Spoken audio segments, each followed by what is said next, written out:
Honor. What is honor? Is it standing by the tenets, written in blood? Or is it listening to your soul when it speaks? Not your heart, not your mind, your soul. Duty. What is duty? Is it following every order given, treating each written letter as oath? Or is it doing what was meant to be done, what was promised? Strength. What is strength? Is it breaking any foe, no matter what intent, circumstance, or reason dictate? Or is it doing what is right, no matter what? Fortitude. What is fortitude? Is it ignoring the screams and howls of all that is good around you, or is it choosing to march forward, regardless of what evil befalls your path? Loyalty. What is loyalty? Is it doing what you are told, no matter how mad, craven, or inept it is? Or is loyalty standing by your word, no matter whom will damn you, and how mocked your soul will be? In the end, it does not matter what becomes of your soul, for it shall be our wine, and your corpse the cup from which we shall drink from it. We are the servants of the God Emperor of mankind. We are the scions of Warcry Dorn, and we are not renegades, for we are the soul drinkers.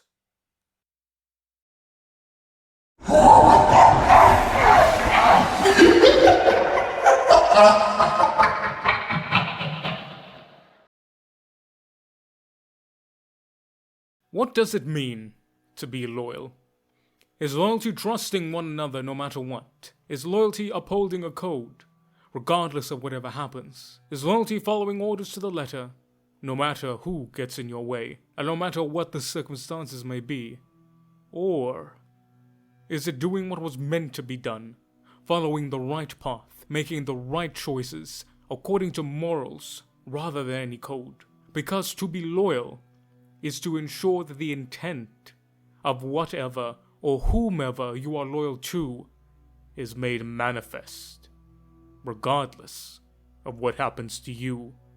Loyalty is to act for someone else's interests, to treat their goals like they were your own.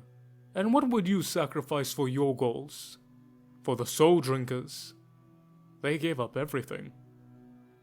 Salutations Rangers, I am General Bradley 101, and today we will be discovering the story of the lost Sons of Dorn, those who despite all the evil that befell them, still chose loyalty to the Emperor's ideals, even when his Imperium cast them aside. So join me today as we begin our story with the end of another, the end of the Horus Heresy, and the Second Founding. In the aftermath of the greatest civil war mankind had ever known, our galaxy had truly been burnt in the fire of Horus's grand ambition. Yet even as the wayward sun lay dead upon the floor, and the master of mankind sat upon his new throne of gold, the war was not yet over. Not truly, for now the traitors would retreat, with their tails between their legs, for the chance to fight another day, to save their lives. Yet for the loyalists, the time of sorrow had passed. Now had come the time of vengeance. Filled with righteous rage and unmerciful grief, they would burn the taint of the heretic from their lands. The time of the heresy had passed, for now the scouring had begun. And it was during this time of rage and wrath that the Imperial fists would suffer their worst defeat ever, save for perhaps the War of the Beast. For upon the world of Sebastus IV, the Lord of Iron Perturabo would forge a fortress of most foul and impregnable might, goading the Praetorian of Terror to come and get him. Warcry Dorn, burning with rage, would swear to drag Perturabo back in an iron cage. And thus did the Battle of the Iron Cage begin, and what a disaster it was. For this was a ploy by Perturabo to blood the fists, and blood him he did. The fists were lured into the labyrinthine maze of the fortress, where they were picked apart and slaughtered.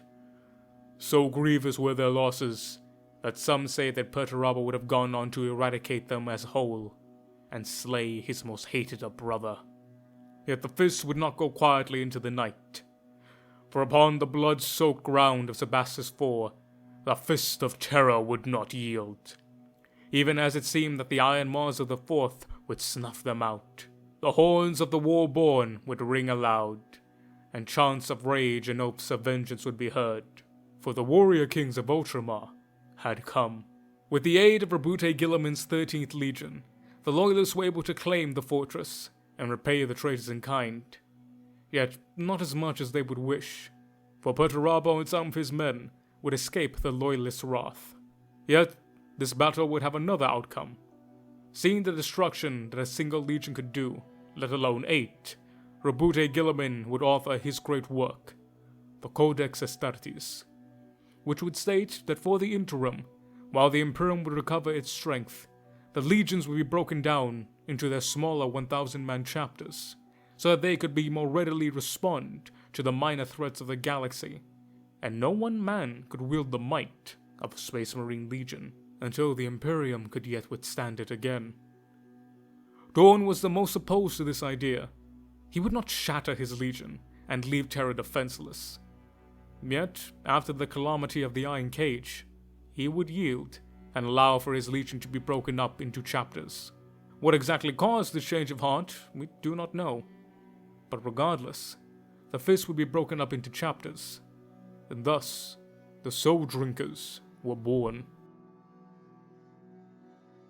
The fist were divided into the following chapters, though it is important to note that there is some conflicting canon here, but this is the original version, and the one that I have chosen to represent.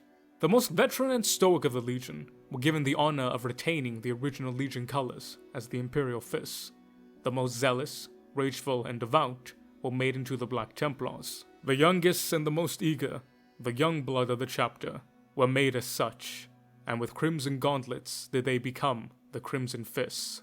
The most defiant and stubborn were made into the Excoriators. And finally, the remaining fleet-based shock assault and void combat specialists were made into the Soul Drinkers. Dorn loved each of his sons, and he showed this by giving each of the new chapters relics of the Legion, that they may wear them with pride and remind them of where they came from. To the Soul Drinkers, he would give unto them the Soul Spear, an ancient relic vortex spear used by Dorn himself. The Soul Drinkers would serve admirably throughout the length of the Imperium's history, though their two most notable engagements were an M36 during the Age of Apostasy, where the Soul Drinkers would join the Joint Astartes and Adeptus Mechanicus crusade to liberate Terra from the clutches of the madman Goge Vandire, Lord of the Ecclesiarchy, and the other being the War of the Beast, in which they answered the summons of the Imperial Fists, who activated the Lost Wall Protocol, which called for every Son of Dorn to return to Terra and reform the Legion to protect the Imperium.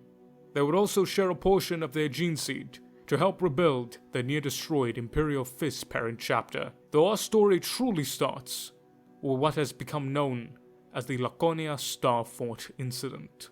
In late M39, the Soul Drinkers would learn that their prized relic, the Soul Spear, which had been lost in the previous millennium when their flagship, the Sanctifier, had been lost during a warp jump, was in the possession of the Vile von Skorvod crime cartel. The information had come via the Adeptus Administratum, who asked the Soul Drinkers to eradicate the cartel and claim what was rightfully theirs. The Soul Drinkers would readily agree, and a full 3 companies under Force Commander Kaon, assisted by a detachment of Adeptus Mechanicus Dogmata, would lead the charge to wipe clean this stain of humanity and retrieve their Genesire's weapon.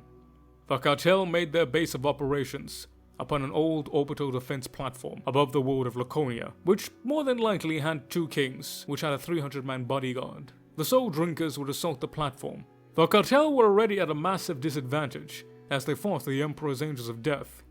Yet this environment was the home of the Soul Drinkers, for they had not forgotten their origins, and the traditions of orbital shock assault were still strong within their veins. The cartel was utterly sundered, with the Astartes suffering nearly no losses.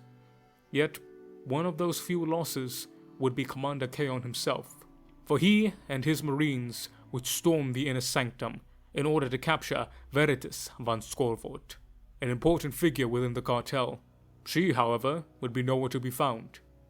Yet, due to a rare genetic mutation which stunted her growth, she would be able to hide as a mere servant girl, just long enough for her to stab the commander with an ancient dark age of technology digineedler, bypassing his armor and injecting him with a terrible Xenos poison from the old dark days. So ancient and potent was this poison that not even the physiology of a space marine could withstand it. While his guard would render the would-be angel killer into the past tense, a dying Kaon would entrust command to Librarian Sarpedon. The Soul Drinkers would then redouble their efforts and utterly and mercilessly crush what was remaining of the cartel. And as they were about to fully claim the station, the supporting Makananiku's forces would reveal their true intentions, as they would teleport into the vault where the Soul Spear was held, before seizing it and teleporting it back to their ships, stealing it and betraying the Soul Drinkers in the process. The Soul Drinkers were beyond enraged and would fortify the platform and demand that the spear be returned to them, as it was rightfully theirs. Yet the Makananikus would not hear any of it, as the spear was already in transportation to the forge world of Cordanes Tertius. The Makananikus would then double down and threaten the Soul Drinkers by revealing a great siege cannon upon one of their barges. Remaining obstinate in the claim of the spear, the Soul Drinkers would not accept this, and before it could be used against them, they would launch a mass assault on the Makanikus barge, cutting down through swaths of Skitari before destroying the massive weapon and claiming the Soul Spear. They would abandon the Mechanicus ship and detonate several rigged explosions upon the orbital station, sending it plummeting into the atmosphere. They would then board their strike cruisers and flee the system. The remaining Imperial forces would then pursue the Soul Drinkers, either not aware of the Mechanicus' treachery or uncaring of the fact, and thus the Laconia persecution would begin. As the Imperials would eventually corner the Soul Drinkers in the Serbian field, a swath of space filled to the brim with asteroids and other void debris. The Imperial fleet, unable to enter the field as they would suffer grievous casualties, decided to blockade the Astartes and starve them out. Though mortals and semi-mortals trying to attrition space marines has historically never gone well, and after 5 months, the Soul Drinkers were nearly unchanged, while the Imperial's own supplies were beginning to dwindle. It is at this point that Lord Inquisitor Gogor Torosus of the Ordo Hereticus would arrive. Gorgo, for whatever reason, refused to parley with the Soul Drinkers, unwilling to investigate the matter further. All that mattered to him was that the Soul Drinkers had attacked another Imperial institution, and as such, he demanded they surrender themselves. Sarpedon would decline, and again offered to parley. Yet Gorgo would not yield, and would escalate the matter further by declaring the entire chapter excommunicate TRAITORS, traitors to the Imperium and the Emperor, corrupted and heretical. I try my best to be impartial, but I must say, the action of Inquisitor Gogo was nothing less than inexcusable, incompetent, and utterly nonsensical. Seriously, what the fuck? Shortly after this, the rest of the chapter would arrive to extract their beleaguered brothers and try and salvage the situation. The chapter master, Gorgilon, also refused to hand over their brothers responsible, yet he would hold them accountable, for only a Soul Drinker would judge another Soul Drinker, and to him, the one responsible for this was Librarian Sarpedon, and he would challenge him to a ritual duel to the death, known as the Shield Rites, to see if Sarpedon was truly righteous in his actions. The duel would be rather equal, until during the height of the duel, Sarpedon would be afflicted by severe mutations, growing 8 arachnid-like legs and gaining immense power, allowing him to slay the chapter master and claim the command of the chapter for himself. Yet some of the chapter, mostly the younger, newly initiated, refused this outcome, and still considered Sarpedon corrupted and unworthy. They would barricade themselves throughout the fleet, yet the vast majority of the chapter would side with the new chapter master, and thus, the first chapter civil war would begin, with it taking months to rout the novitiates. In the aftermath of this, the Soul Drinkers were utterly disillusioned with the Imperium, yet only the Imperium. They were still loyal servants of the Emperor, for no true Son of Dorn would break his oaths and turn from the light of the Golden Throne. Thus, the Soul Drinkers under Sarpedon would continue to serve the Emperor, loyal to his will, even if the Imperium was not loyal to them. They would then scuttle their fleet and settle upon the Space Hulk, which they dubbed the Broken Back. From there, they would wage war upon the forces of the Nurgle demon prince, Bethmeth, ultimately slaying the foul being. And as they prepared to burn his realm, they would be approached by another demonic entity. Yet this voice was familiar to them, as it turns out that Sarpedon had been acting on what he thought was the voice of the Emperor guiding him to action. Yet it turns out that this was a ploy by the Tzeentch demon prince Abraxas. For all the misfortune that had befallen them had been the work of the demon prince to bring him to their side. And with the destruction of Bethmeth, he offered them the Soul Spear and the newly conquered lands as a fief, for he wished for them to serve as his personal retinue of Chaos Marines, with him as their lord. Sarpedon, shocked by this revelation, had his faith waver and briefly considered the demon's offer. Yet upon seeing what had happened to his chapter, and that it was the fault of this vile beast, Sarpedon would reject the demon's offer, and the Soul Drinkers would assault the demon prince, slaying him and his forces, putting both the corpses of Nurgle and Tzeentch to the torch. From here, the Soul Drinkers would try and stem the mutations they were facing, as since Abraxas' death, the mutations which he had controlled began to swirl wildly out of hand. While the Soul Drinkers were able to check them from now, it would not last.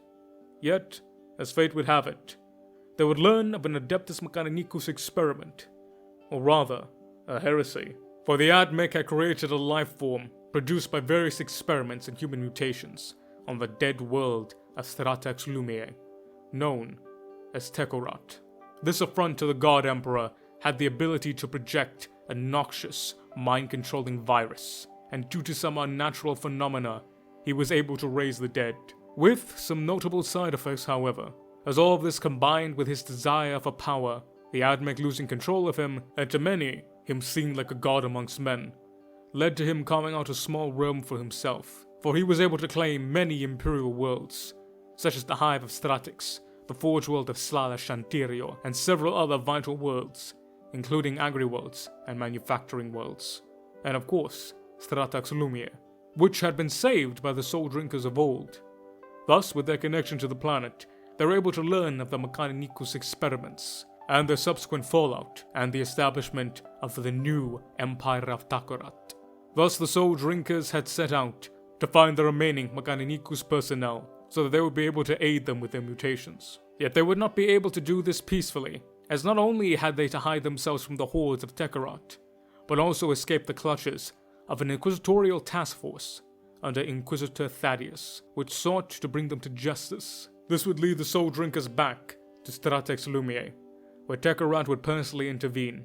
There, he would intentionally destroy his flagship, causing millions of his undead minions to fall upon the world, in an effort to drown out the Soul Drinkers. Yet during this time, Inquisitor Thaddeus and Sarpedon would put aside their differences to purchase Abomination of Man, with Sarpedon using his psychic powers to stun the powerful Tekorat, long enough for Inquisitor Thaddeus to shoot him before Sarpedon was able to extinguish his soul, ending the threat, once and for all.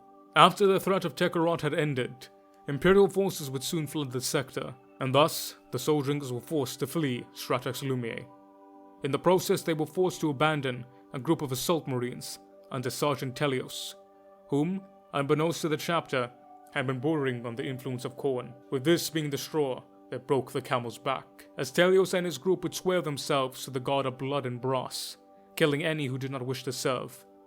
Sarpedon quickly caught wind of this heresy, as he was trying to find out what had happened to his brothers, and he would track Telios to the world of Endymion 4. The plan was an Imperial world, under assault by an unexpected and ironic alliance of both Dark Eldar and Slaaneshi cultists, who bitterly fought over the world with the Imperial Guard, led by a fellow successor of Dorn, and of a second founding no less, the vaunted Crimson Fists.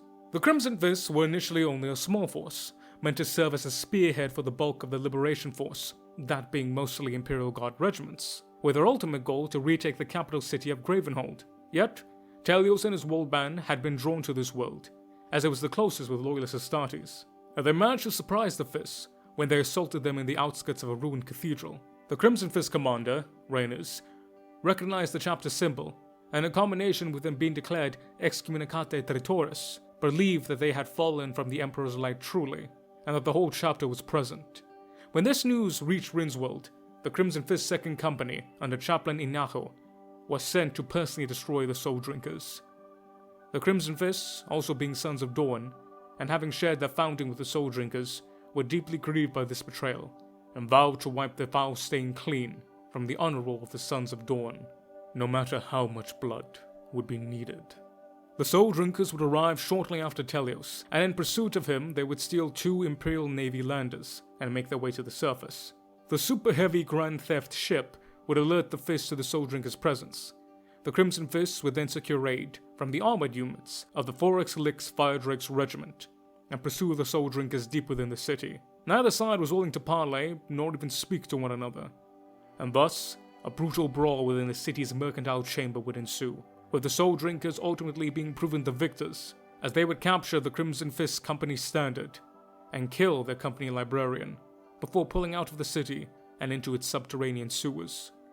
The Crimson Fist would try and pursue the Soul Drinkers, but they would be hampered by the Dark Eldar, who, upon seeing that the Soul Drinkers and Fists were not allies, they decided to try and use the Soul Drinkers to tie up the Crimson Fists, fully intent on killing them when they were no longer needed. And thus, they proposed a deal, an alliance, which Sarpedon, concerned about nothing other than slaying Telios, would accept, though he also planned to kill the Dark Eldar when this with Telios had been dealt with. Sarpedon would then split the Soul Drinkers into 2 parts, one to blunt the Imperial Guard assault to buy the Dark Eldar time, and the rest of the Soul Drinkers would move to kill Telios. Their scouts would find Telios in the city, as he and his warband were butchering a regiment of Imperial Guard.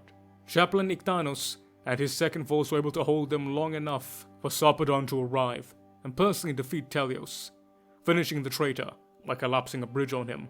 While this occurred, the Dark Eldar would reveal their plan, as they had prepared a secret army of mutated human slaves, the former Sinershi cultists, and they planned fully to awaken them beneath the city and begin a slaughter so great that it would transform Endymion 4 into a demon world, one ruled by them, which they would style as a second Comera, though the Soul Drinkers would catch wind of this, and they would use their scouts to bring Ramirez and his Fists right to the Dark Eldar, where they and their army would be slaughtered utterly, though it was not enough to save Endymion. As the world had already had a warp rift at its core, the world would then be evacuated and sentenced to exterminatus.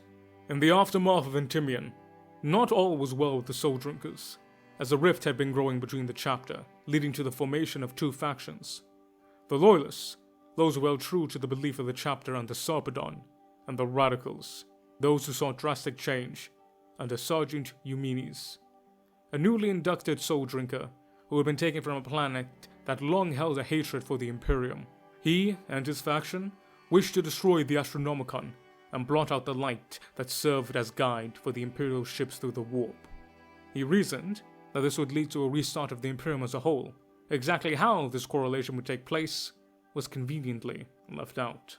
Sarpedon would reject this notion outright, and when he was informed by Chaplain Ictanos that a planet called Valkylis was under attack by a horde of orcs and was in dire need of their protection, Sarpedon would set course to aid the beleaguered world, reasoning that in addition to helping loyal servants of the Emperor, the planet would allow the Soul Drinkers to use it as a rest and resupply point.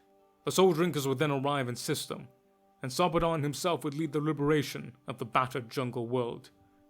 Yet at the same time, Eumenes would launch a coup and take over the Broken Back, with much of the assault force turning on Sarpedon. He and his loyalists would be able to stave off the traitors, and manage to reclaim a fortress which they had occupied. Yet after Sarpedon had claimed it, the librarian Gresk would warn the loyalists that they should abandon the fortress and leave. Sarpedon, heeding his words, would vacate the fortress, mere moments before Eumenes bombarded it from orbit. At the same time, the Howling Griffins chapter had sent 3 full companies under Lord Librarian Mercano to aid the world of Achilles, as the chapter had made an oath to aid them after they had helped the Howling Griffins. Among them was also the now disgraced Inquisitor Thaddeus, who had fallen out of favor with the Inquisition, as he believed that the Soul Drinkers were involved. Mercurion did not understand that the Soul Drinkers were still honorable, and that their status of traitors was undeserved, facts which Thaddeus knew, though he was unable to convince the Griffin Lord of this. When the Griffins reached the world, Thaddeus made way to warn the Soul Drinkers. However, during his escape, he was forced to kill a Howling Griffin when a firefight had erupted during the escape. Thaddeus would warn Sarpedon of the Griffin's arrival, yet it was too late. As Sarpedon's Loyalists and Marconian's Griffins would fight upon the world, with the Eumenes and his traitors watching from above. In the ensuing battle, Marcarion would slay Thaddeus in retribution for killing his battle brother, paying the ultimate price for his loyalty. In the aftermath of this battle, Sarpedon would be stranded upon the world, and thus did he submit to Eumenes, and declared him the new chapter master.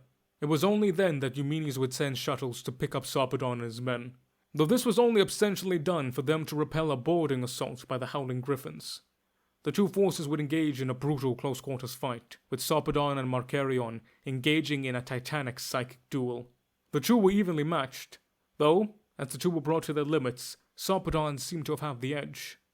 Yet, we would not see the outcome, as Eumenes would sneak behind Marcano and stab him in the back, and throw Sarpedon in the brig. While he was in the brig, he would then attack the scout Scarmander, who was a latent psyker and his guard, rendering him unconscious and escaping. He would then make his way to the bridge, where he would duel Eumenes, and despite Eumenes wielding both Marcano's Force Axe and the Soul Spear itself, Sarpedon would be able to triumph over him, impaling him upon his arachnid legs, slaying the traitor, and reclaiming the chapter mastery. From here, the Soul Drinkers would be relentlessly pursued via Mechanicus Assault Force, and they were pushed ever further out into Imperial space, further draining their already spent resources, where they would come across a world being ravaged by Necrons. This world had previously been an Imperial world, but had actually been a tomb world, and the Necrons sought to reclaim it for their dynasty. Upon further investigation, the Soul Drinkers would discover the remnants of the human population, and here they would strike a deal with them. They would hold off the Necrons and protect the humans, allowing them to get off-world. In exchange for this, they would receive fuel for their own ship, the Space Hulk, the Broken Back. The Soul Drinkers would then break through the Necron lines and reach the starport. Yet, as they were about to board their ships, a Necron fleet would arrive in system, blocking their path at the same time. The Mechanicus Assault Force also arriving in system, with the two fleets engaging one another in a ruthless void battle. The Mechanicus knew that they did not have the numbers, nor the strength, to prevail against the Necrons, so they began a delaying tactic, in an effort to buy some time, to hopefully come up with a plan to avoid utter destruction. Sarpedon, seeing that the Admech could not win in space, and knowing that he could not win on the ground, sought to form an alliance with the Mechanicus. And to that end, he left Chaplain Ikanos with his personal retinue, known as the Flock, to guard the civilians at the spaceport, while he went to aid the Mechanicus. The Admech would accept their alliance, and the two forces would set for the main Necron hub. They planned to assassinate the Necron Lord, thus leaving the Necrons leaderless and vulnerable, as they heavily relied on their Lord's command protocols. The Mechanicus would crash their ship into the planet and deploy alongside the Soul Drinkers. From there it was a race against time, as they must cut a swath through the robotic hordes and slay the undead noble before they are surrounded and butchered by the sheer weight of numbers. The battle is long and brutal, yet they are able to reach the throne room of the Lord, with Sarpedon engaging the Xenos in single combat, eventually prevailing over the Necron Lord. Yet as quickly as he had struck the foul being low, he rose once again, its body crackling with ancient eldritch arcane energies. With surprise, it launches itself at Sarpedon, and underfoot slowly begins crushing to death the mighty Chapter Master. Yet seeing his lord in peril, Techmarine Lightus launches himself at the Necron Lord, and sacrifices himself to permanently destroy the Xenos. Sarpedon would then lead the remaining Soul Drinkers to the crashed remains of the Admech ship, where transport had been promised to them. Instead, when they arrived, they found 3 Imperial Fist Thunderhawk gunships descending, with an assault force of 20 assault Terminators, led by First Captain Lysander, being deployed via teleport strike awaiting them. Lysander demanded that the Soul Drinkers surrender themselves, or be destroyed. Sarpedon would instead challenge Captain Lysander to a one-on-one duel to determine the outcome, with orders for the Soul Drinkers to stand down if he was beaten. Sarpedon, half dead from his duel with the Necron Lord, was unable to stand against the mighty captain, and thus the contest was not even close. Sarpedon was easily beaten, and the Soul Drinkers were arrested and taken back to the Imperial Fist Chapter Monastery, the mighty star fortress known as the Phalanx, for their ultimate, final judgment. Though the Fists were rather skeptical of the Soul Drinkers, with most believing them already damned, they still would follow the rules dictated, for they were a chapter of honor, and honor demanded that they hear the Soul Drinkers. As the Soul Drinkers were apprehended, they got their hands on a copy of the Catechism Martial from Chaplain Itanos and his flock. The flock being many Soul Drinkers who had lost their officers during the turmoil of the chapter, and had come to the chaplain for guidance and leadership. Upon reading this tome, the Fists would take a special interest in the chaplain and his flock, and it would be under the interrogation of one of these battle brothers, Brother Chaon, by the Imperial Fist Lord Castellan, Lucrantos.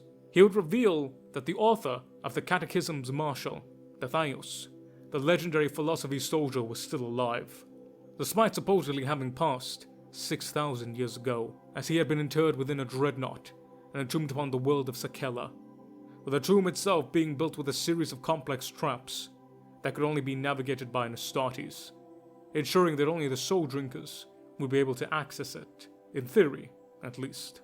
Tethaios' crypt would be discovered by a lone Imperial Fist scout marine. He would willingly come into the Fist custody and let himself be brought aboard the Phalanx to face trial alongside his fellow battle brothers.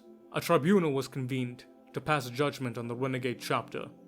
It was composed of various Imperial Fist successors, including representatives from the Crimson Fist, Howling Griffins, and the Iron Knights, as well as other impartial chapters, such as the Ultramarine successors, the Doom Eagles and the Silver Skulls, and the Blood Angel successors, the Angels Sanguine. Representatives from the Inquisition, Battle Sisters of the Adeptus Sororitas, and the Adeptus Mechanicus Tech Priests were also present.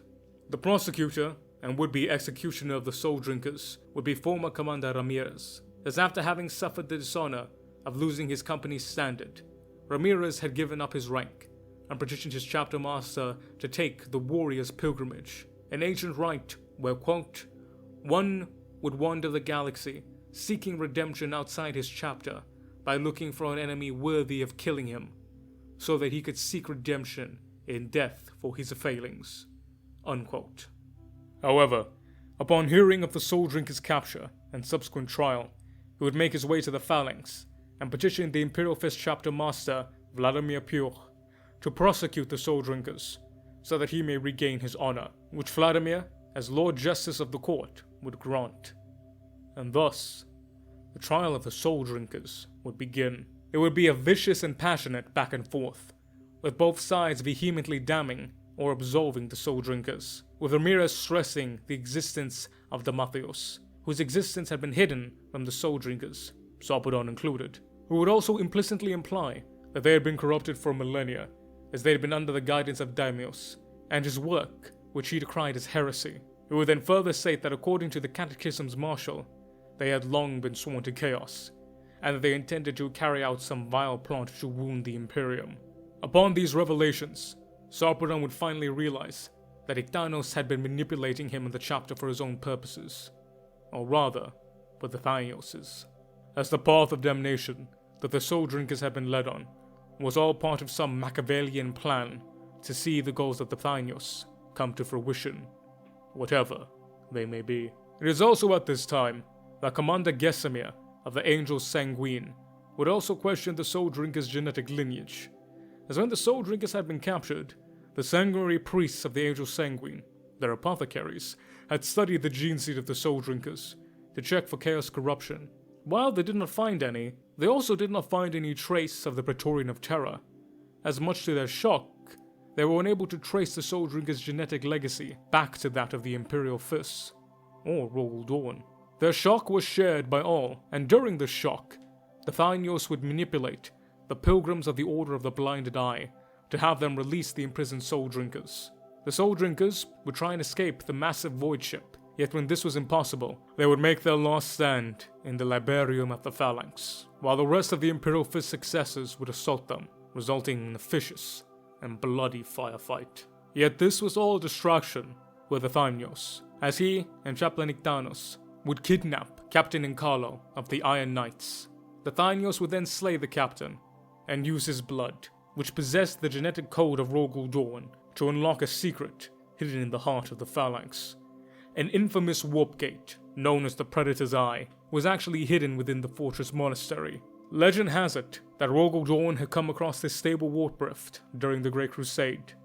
Yet, he was unable to destroy it, so he sealed it, and was rumored to have sworn to destroy it when the Imperial was safe.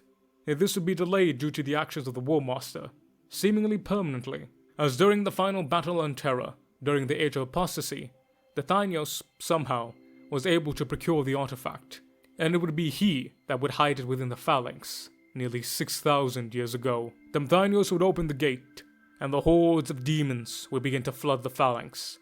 At their head was the demon prince of Tzeentch, Abraxas, who had faked his defeat at the hands of the Soul Drinkers earlier, and here it would be revealed that he had made a pact with the Thynios millennia ago, for in exchange for his service, the Thynios would gain power to make the Phalanx his personal chariot, with which he would spread the power of chaos throughout the galaxy.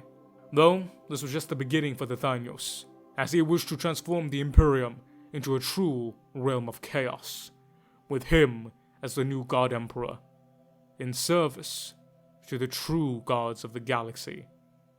Him. While these wicked machinations were being unleashed, Sarpedon would reunite with his remaining battle brothers. Sarpedon would then take a squad to hunt down the Thynios, while the rest would hold in the Liberium. Yet during his search, he would be ambushed by Icthanicos' flock, killing his entire squad. Sarpedon, enraged beyond all measure, would go on to kill the entire squad. Sarpedon, enraged beyond all measure, would then go to kill the entire flock, before continuing his search for their master. Meanwhile, Captain Luco, leading the rest of the Soul Drinkers, would continue to fight the Joint Astartes assault, though it was only a matter of time before the Soul Drinkers would succumb to sheer numbers. Yet at the very height of the battle, the Fists would surprisingly pull back, seemingly leaving the Soul Drinkers unmolested. Luco, knowing that something was wrong, would lead his brothers out of the Liberium, and from intercepting Imperial Fist Vox traffic, he would learn of Abraxas' invasion of the Phalanx.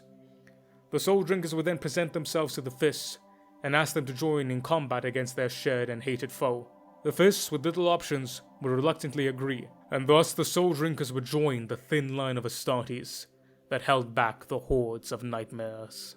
Sarpedon would catch up to Icthanos, where the two would engage in vicious hand-to-hand combat, resulting in Sarpedon being seriously wounded, but victorious. Sarpedon would then unleash his rage upon Icthanos, and since the chaplain would not betray his master, Sarpedon would break the chaplain's mind, using his special psychic ability, known simply as the Hell. He would learn of the complete plan of the Thynios, and how he and his brothers had been mere pawns in a changing plan thousands of years in the making. Sarpedon, with this knowledge, would throw the mind-shattered Excusum and Astartes out of an airlock, before making his way to the main bridge of the Phalanx, when the Thynios was to be found. Sarpedon would confront the wayward Dreadnought.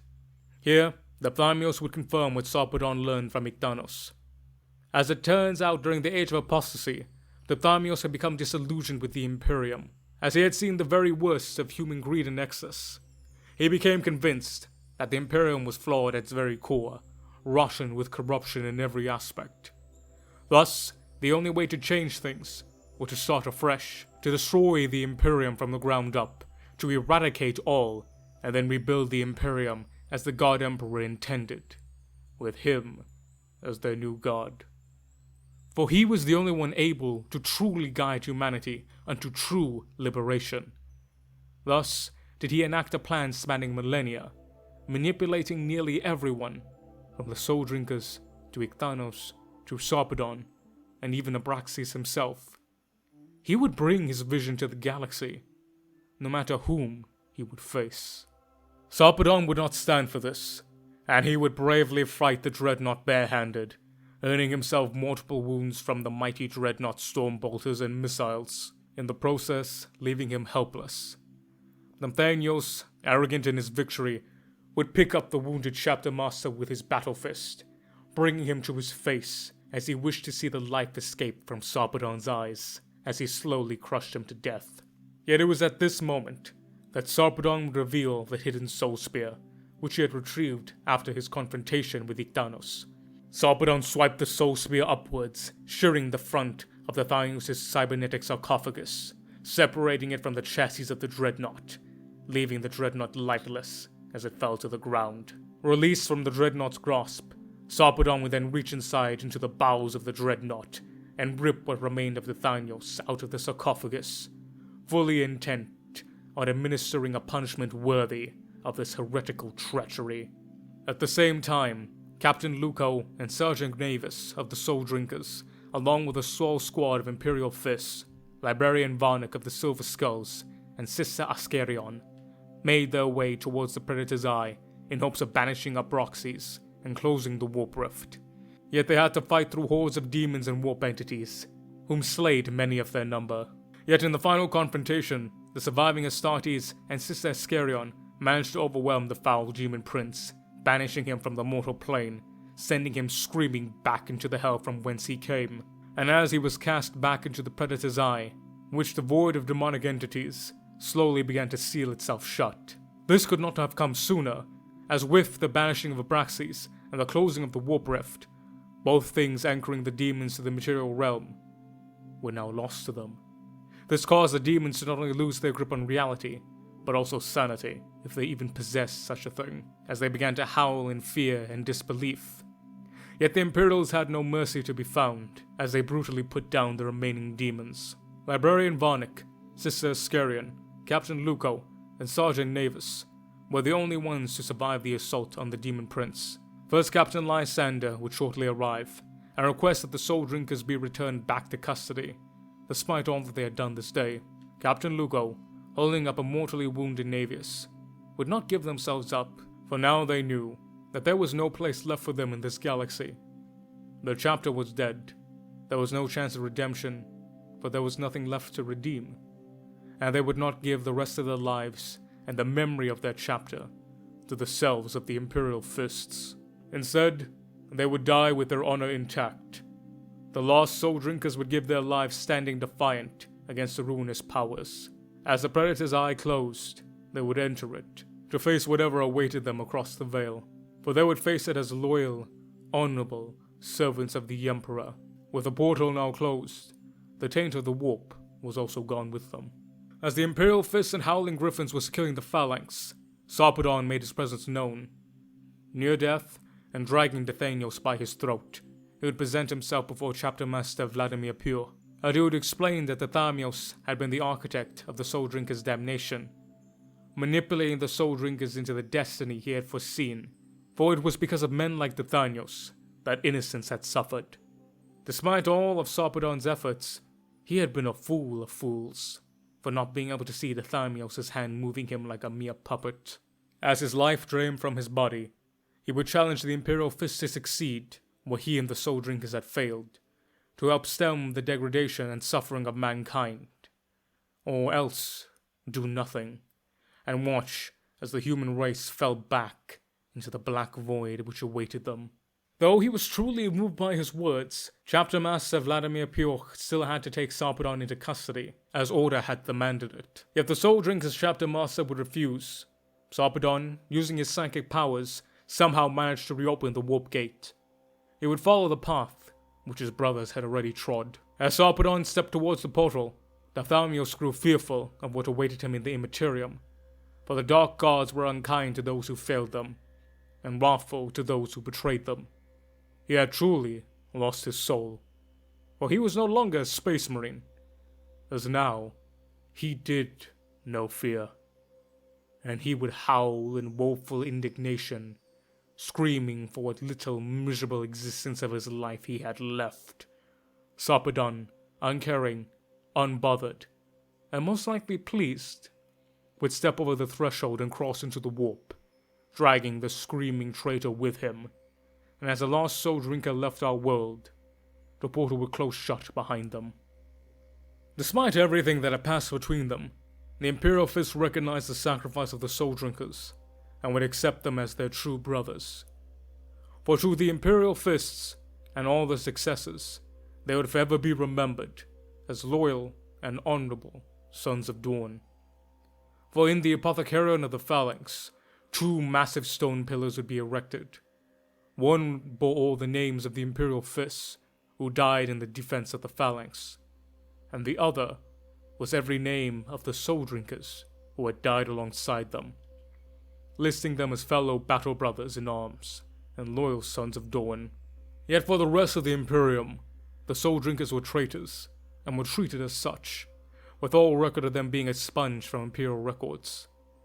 Yet to the Sons of Dorn, they are victims of chaos and its vile machinations, and instead of giving into the ruinous powers, they chose to stay loyal to the Emperor.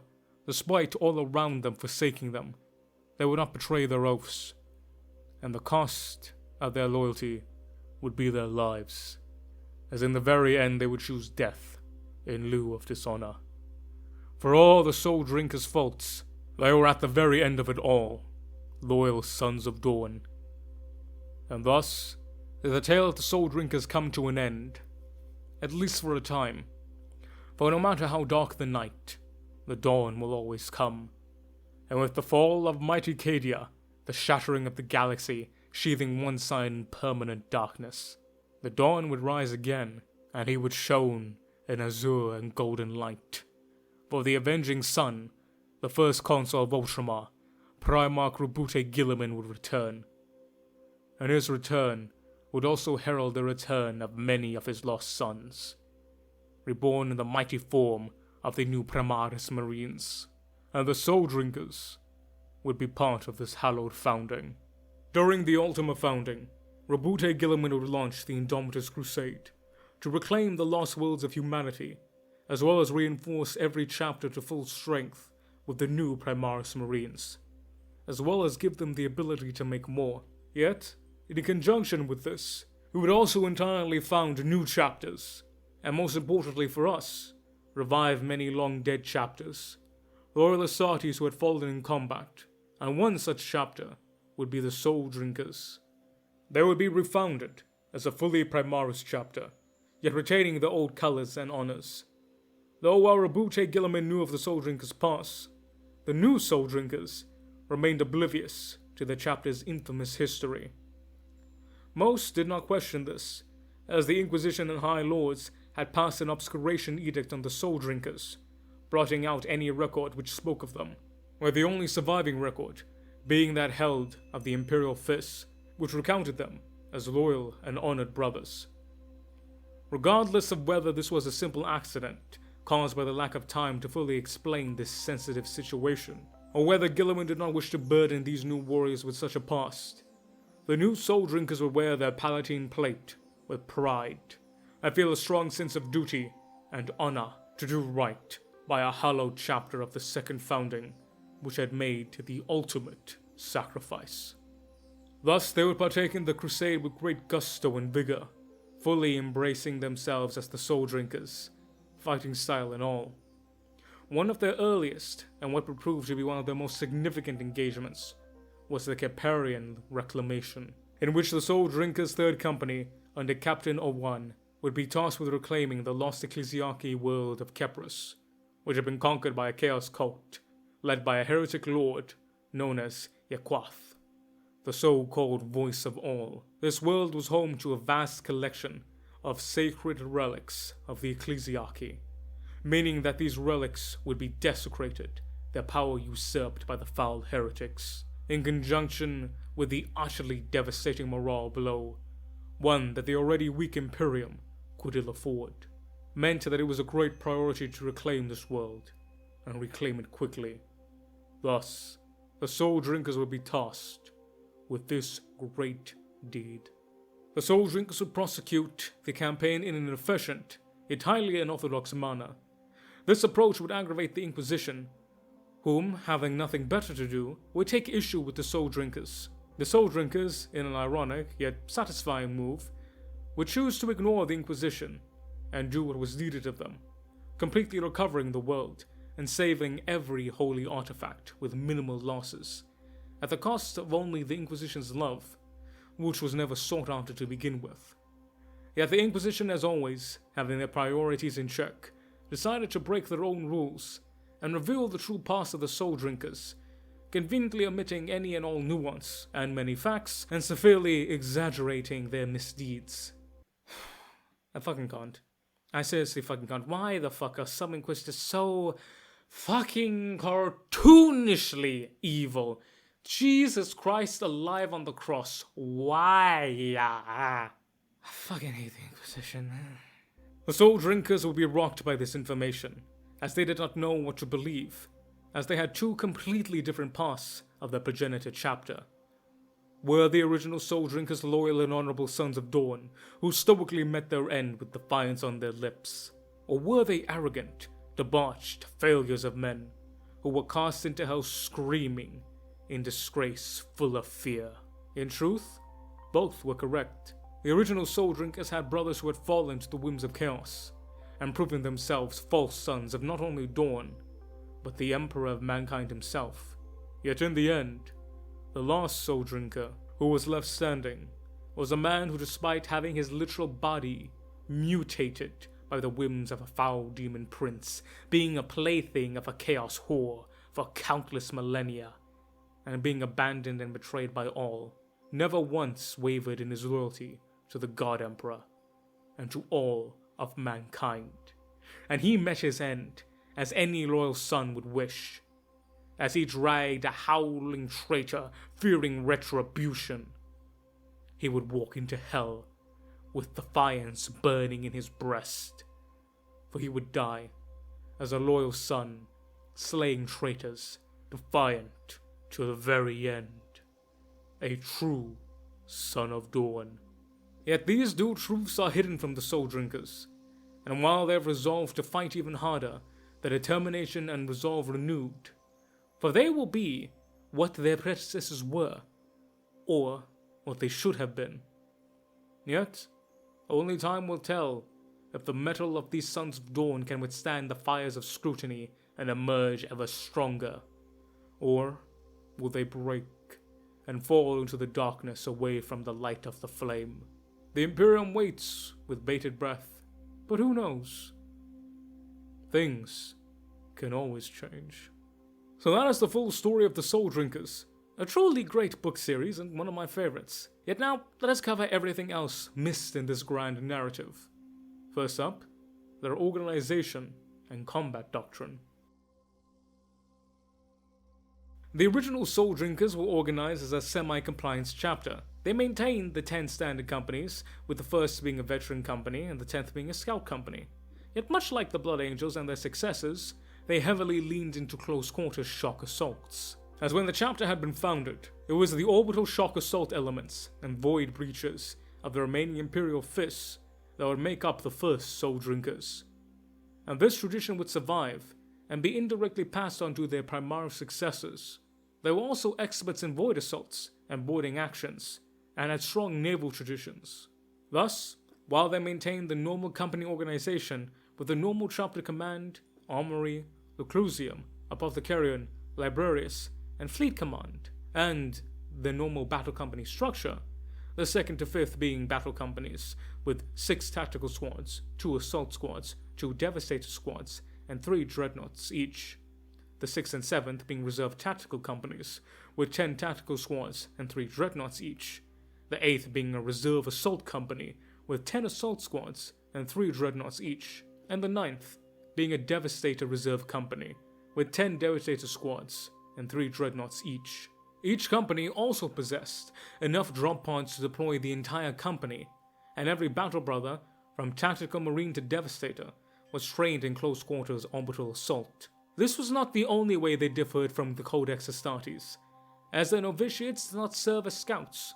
Rather, they would take a page from the book of their brother chapter, the Black Templars, and where young Astartes would follow a more senior battle brother and be taught by him, learning via experience. Yet, this does not mean that the Soul Drinkers forsaked written knowledge, quite the opposite in fact, as there appears to have been a strong literary tradition with the Soul Drinkers, as many battle brothers would compose their own treatises, with the most infamous being the Catechisms Martial, written by the unknown heretic Leclusiarch turned venerable dreadnought Dethinios.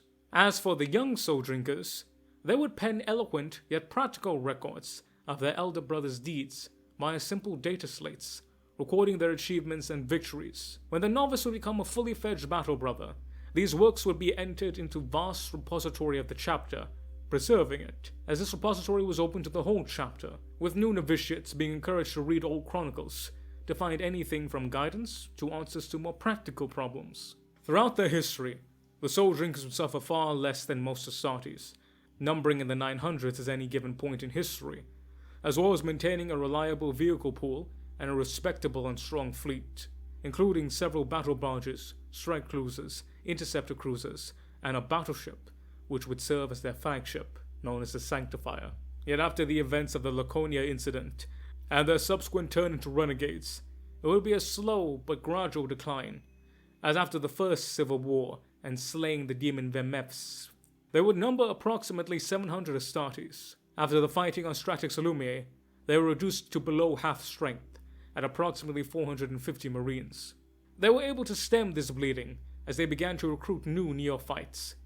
Yet this would only be a temporary respite, as the numbers would be reduced to 300 Astartes after the losses on the world of Ptimion IV and Eumenes' attempted coup and the subsequent Second Civil War. The death of Eumenes and his traitors would leave the Soul Drinkers with the remaining 250 Astartes, a quarter of their initial strength. By the time of the destruction of the Necrons within the Veiled Regions, there were scarcely 100 Soul Drinkers left from the grueling fight. The once mighty chapter now reduced to just about a company, with all 100 surrendering to the Imperial Fists after a severely weakened chapter master Sarpedon was bested by the first company captain Lysander in an honor duel. After the revelation of the Thymus' treachery, the subsequent demonic invasion of the Phalanx, and the ultimate defeat of the heretics, only 3 Soul Drinkers would be left: a mortally wounded chapter master Sarpedon, Captain Luco, and a severely wounded Sergeant Navis.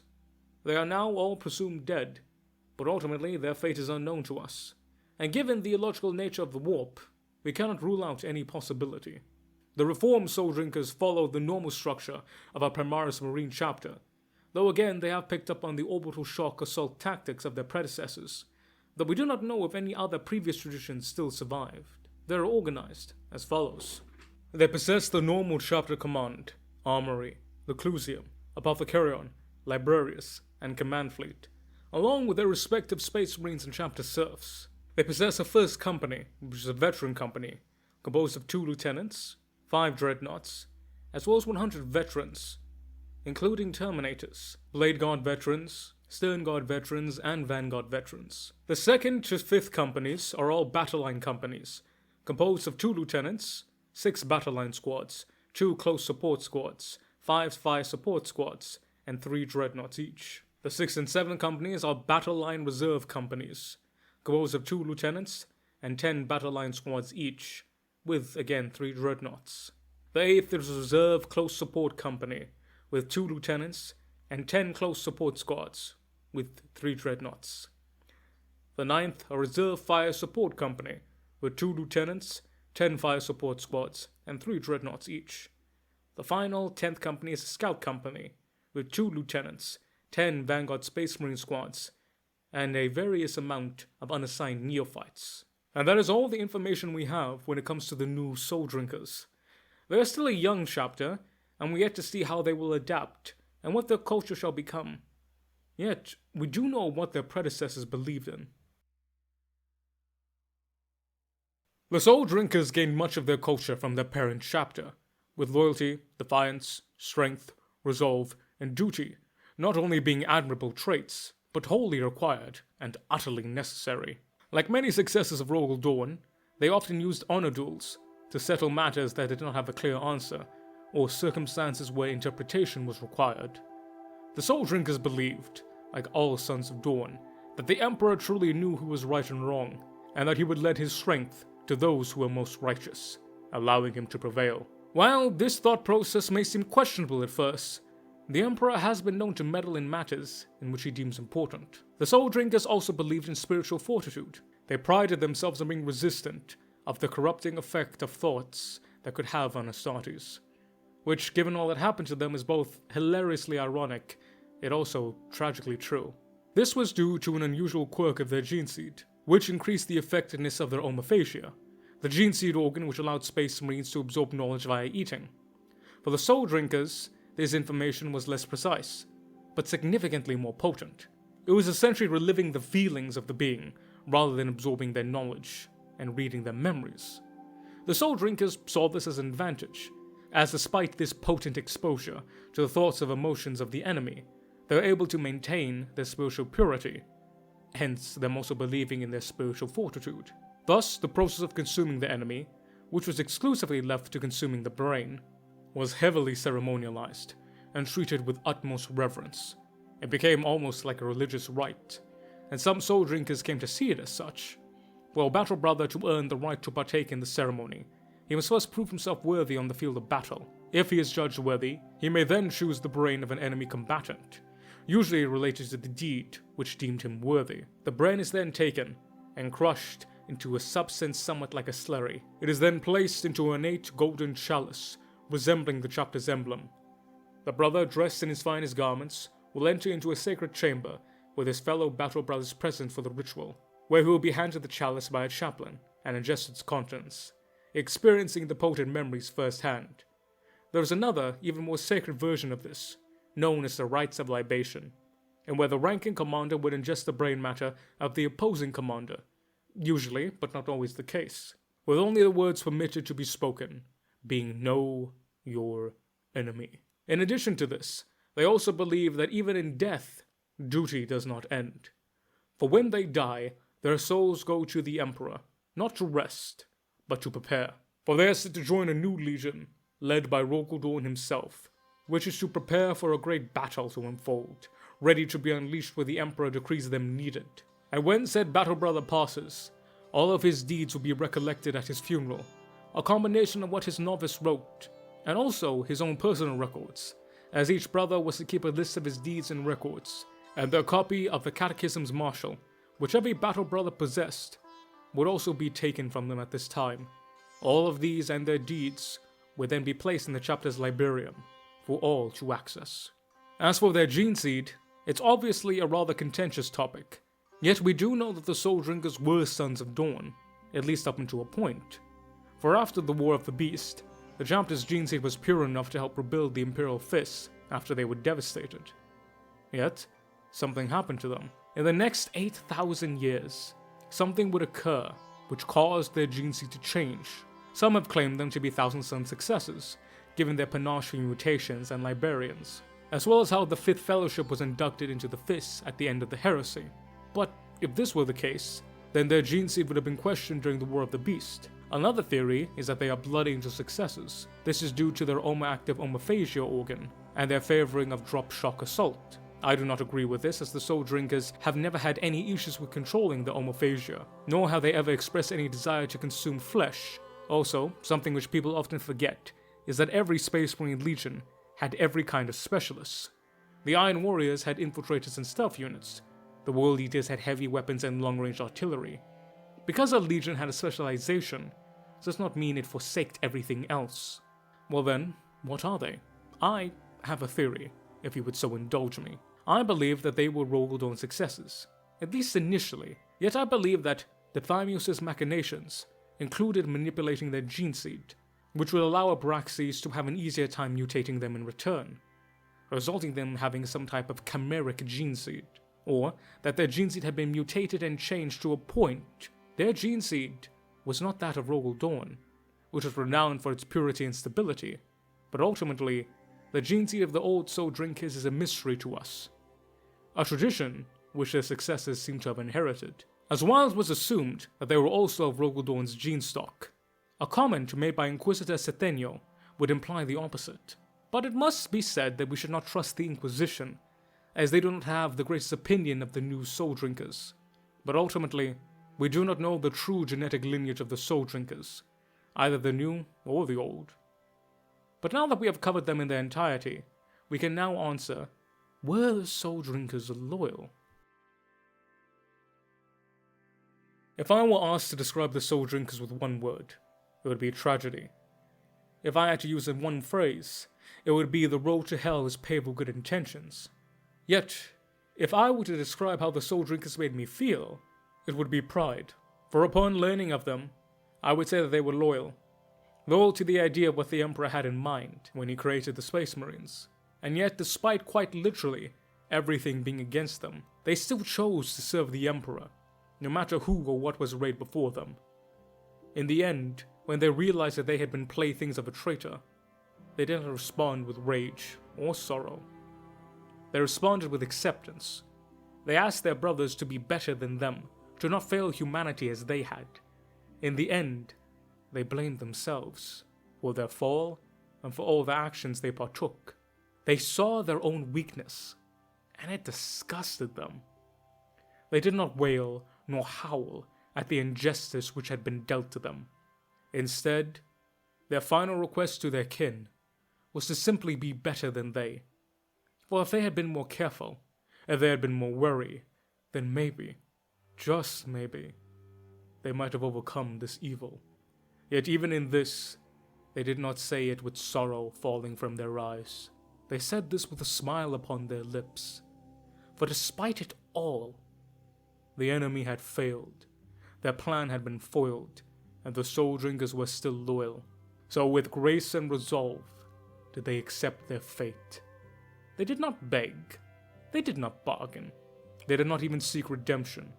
They had done their duty, and it did not matter what it had cost, for the Imperium, the dream of the Emperor, was safe. The Emperor's angels had served their purpose, and now they would rest. For many wretched foes had had their souls poured onto the golden chalice, and many a son of Dorn had drunk their fill. And now the enemy was slain, and their chapter saved, if not in flesh, then in soul. And for them, that was enough. But the chapter would now take their place amongst the Emperor's new legions, and await for the time when their Genesire would call upon them once more to drink the souls of humanity's foes.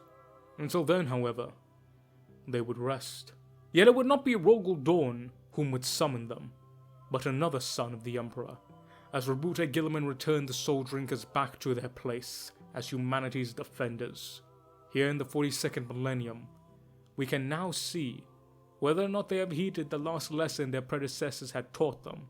Now we shall see if these new Marines are truly better than the soul drinkers.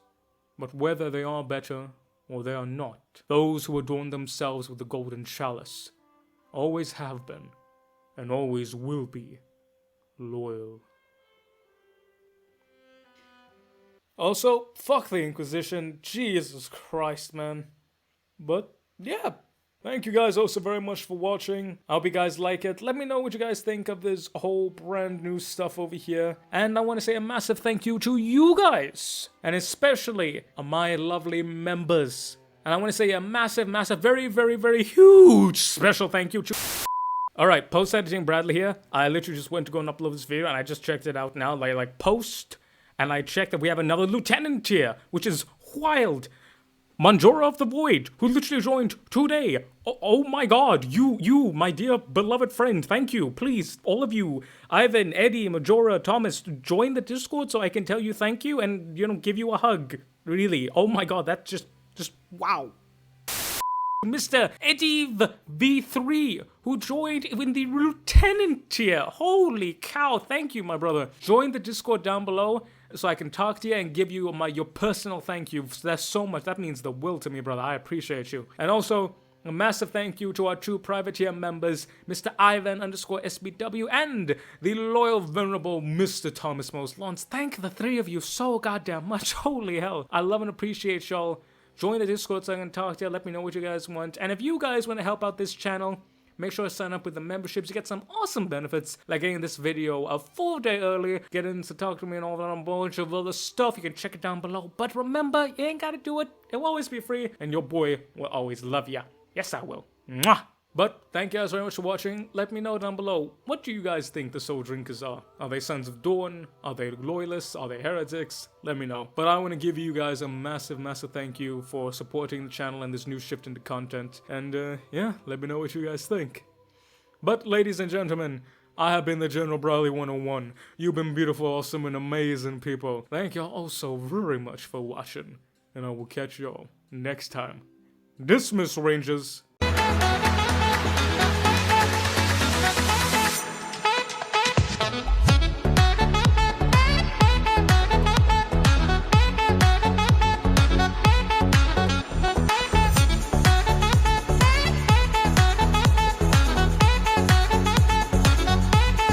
the Soul Drinkers.